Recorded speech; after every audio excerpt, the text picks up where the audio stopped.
Ancient Indian Commerce by Ambedkar. Part 3.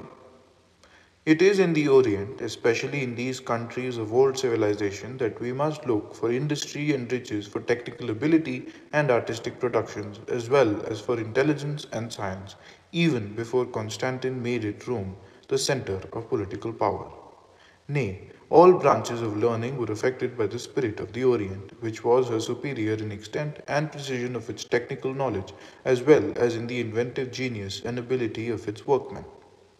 Descending from the productions of industrial arts to those of industry itself, one might also trace the growing influence of the Orient. One might show how the action of the great manufacturing centers of the East gradually transformed the material civilization of Europe.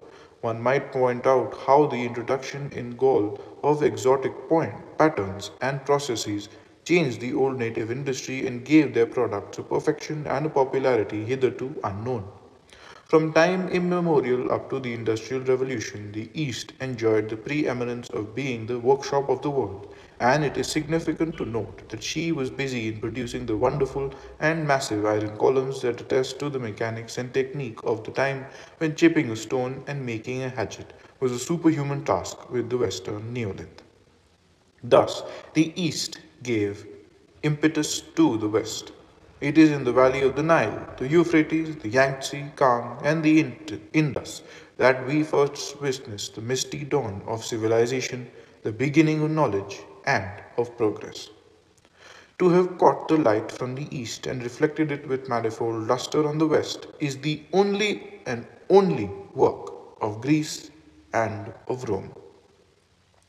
Looked at from this angle, the dragon of dark ages seems to be a fictitious creation of the historian.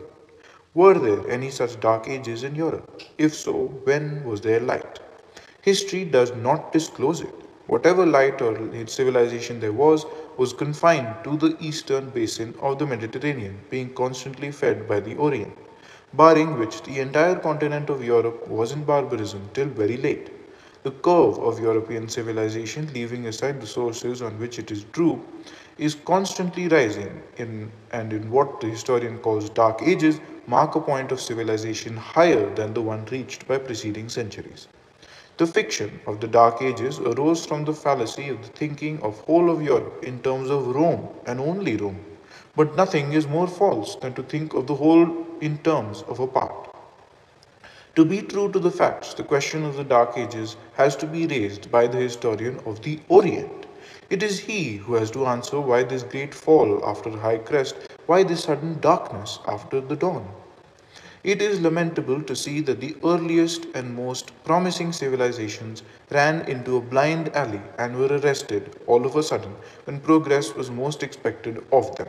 Some of these early civilizations died out, leaving us their records on bricks and tablets. Others are lingering on in their way and are in the process of rejuvenation. The end.